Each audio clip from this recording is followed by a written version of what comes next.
The most terrifying part wasn't the rules, it was how completely they were followed. Over time, women learned to correct themselves, silence themselves, and disappear emotionally long before anyone ordered them to. Stay, and you'll discover how the imperial harem trained obedience into the mind, why internal control was more effective than punishment, and how survival depended on becoming unseen. If you enjoy this dark histories, leave a like and subscribe. Comment below where you're watching from. I'm genuinely curious to know where this story reached. For centuries, the Chinese imperial palace presented itself as a symbol of perfect order, harmony, and divine balance, a place where every movement followed protocol and every hierarchy reflected the will of heaven. Yet behind the painted gates and golden roofs existed a world so carefully controlled that even truth itself was regulated. Because the harem was not merely a private space for the emperor, it was an institution designed to manage lineage, loyalty, and power through absolute surveillance. And while history often portrays it as a place of luxury and privilege, the reality was far more unsettling, shaped not by indulgence but by fear, isolation, and an unspoken understanding that once a woman entered this world, she ceased to belong to herself.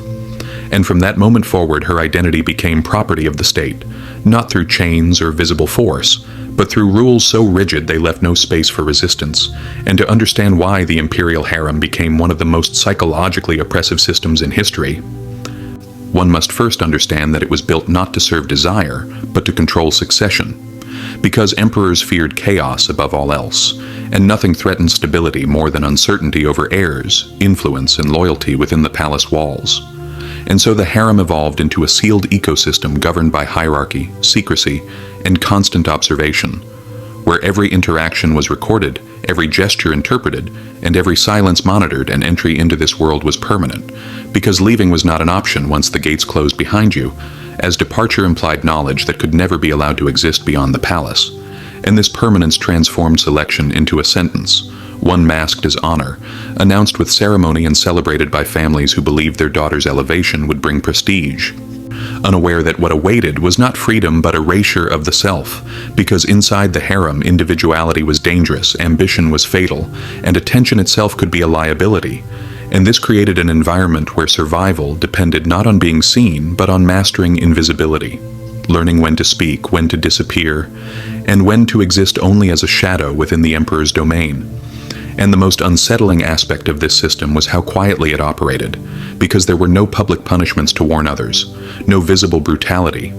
to inspire fear, only rules enforced through routine, silence, and the certainty that any deviation would result not in death, but in disappearance, a fate so complete that it left no trace in official records. And this possibility haunted the women within the harem more than any threat of violence, because death could be mourned, but erasure meant being forgotten while still alive, and the palace ensured this fear remained ever present by isolating women from the outside world entirely, severing family ties through prohibition rather than force, forbidding correspondence, visits, and memory itself, until the life before the palace felt unreal, like a dream that no longer belonged to them. And this isolation was reinforced by strict hierarchy, where rank determined not only privilege but survival,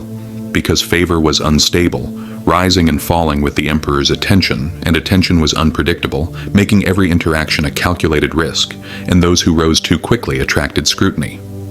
while those who remained unnoticed risked permanent stagnation. And in this environment, alliances were formed cautiously, never openly, because trust itself was dangerous,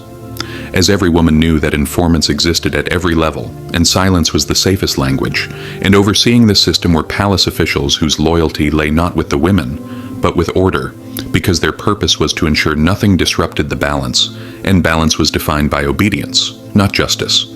And these officials enforced rules with bureaucratic precision, recording movements, regulating schedules, and ensuring that no unsanctioned interaction occurred, creating a panopticon where surveillance was constant but unseen. And over time, this surveillance reshaped behavior so completely that discipline became internal, with women correcting themselves before rules were even invoked. And this internalization of control was the system's greatest success, because it removed the need for visible enforcement, allowing oppression to function quietly and efficiently. And while the emperor remained distant from most of those within the harem, his presence was felt everywhere, because every rule, every restriction, and every consequence existed to protect his authority. And this authority extended beyond physical power into psychological dominance, as the women understood that their worth, safety, and future depended entirely on forces they could neither predict nor influence. And this uncertainty created a state of constant vigilance, where even rest was uneasy, because one never knew when circumstances would change. And this perpetual tension defined daily life more than luxury ever could. And as years passed within these walls, time itself became distorted, because days blended together without markers of progress, and the future narrowed into a single question that could never be asked aloud, whether one would be remembered or quietly removed. And this question lay at the heart of the harem's darkest secret, because the system was not designed to nurture, protect, or even reward those within it, but to extract obedience and eliminate risk, treating human lives as variables in a larger equation of imperial stability. And it is this cold logic rather than any single act that makes the history of the Chinese imperial harem so unsettling, because it reveals how power can create environments where suffering is not accidental but structural, woven so deeply into daily life that it becomes invisible to those who benefit from it. And as this story unfolds, the mechanisms of control, silence, and disappearance within the palace become clearer, revealing a system perfected not through cruelty, but through certainty, patience, and the steady erosion of self. A system whose true cost was paid quietly by those who were never meant to be heard. As life inside the harem settled into its rigid rhythm, the true nature of the system revealed itself not through dramatic moments but through the slow accumulation of small denials. Because power within the palace did not announce itself loudly. It whispered through protocol, repetition, and the quiet understanding that nothing occurred by accident, and every rule, no matter how trivial it appeared, served a precise purpose: to reduce unpredictability and eliminate anything that could not be controlled. And this philosophy shaped everything from how women moved through corridors to how they held their gaze during conversation, because to look too confident invited suspicion, while to appear too withdrawn suggested instability. And so survival required a careful balance, a constant calibration of behavior that left little room for genuine emotion. And over time, this vigilance became second nature, reshaping personalities until even private thoughts felt monitored. And this internal surveillance was the palace's greatest achievement, because once control moved inward, resistance became almost impossible, as women learned to anticipate punishment before it was ever necessary. And this anticipation governed relationships within the harem as well. Because while it was often imagined as a place of rivalry driven by ambition,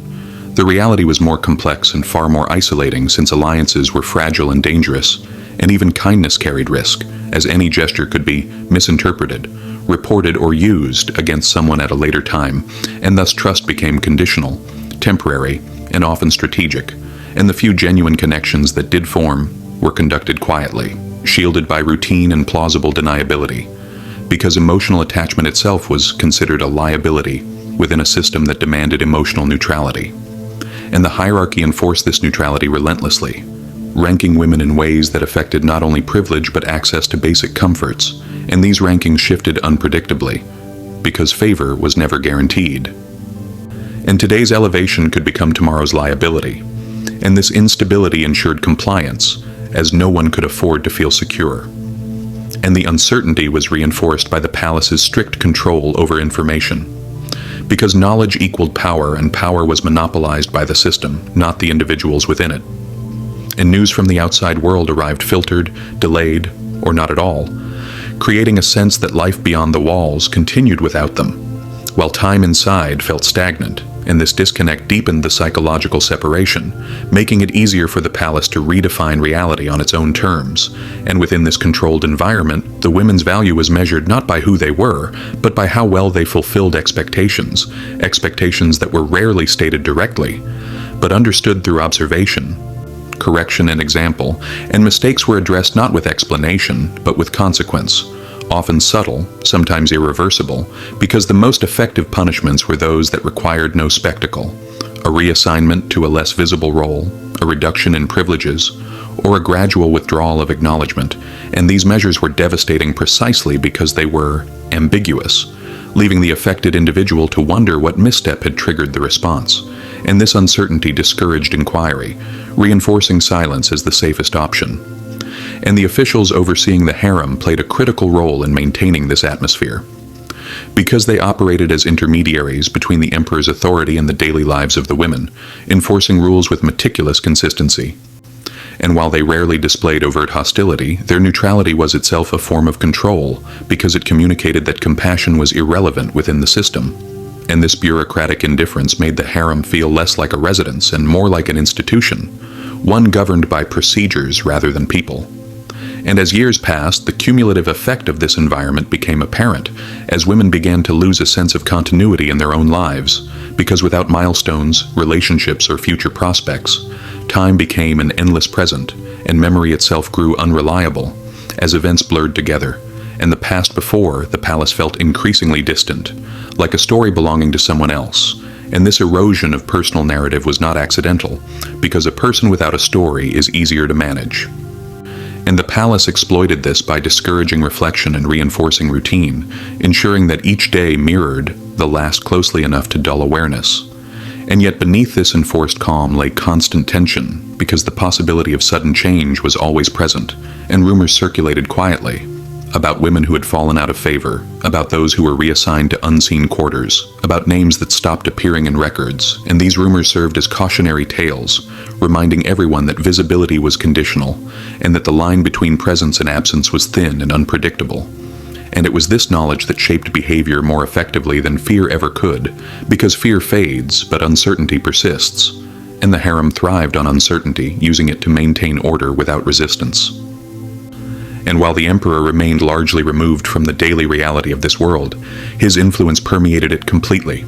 because every decision, every hierarchy, and every restriction existed to safeguard his authority and the continuity of his lineage, and this distance made the system more effective, because it prevented personalization of blame, allowing suffering to be attributed to protocol rather than intent.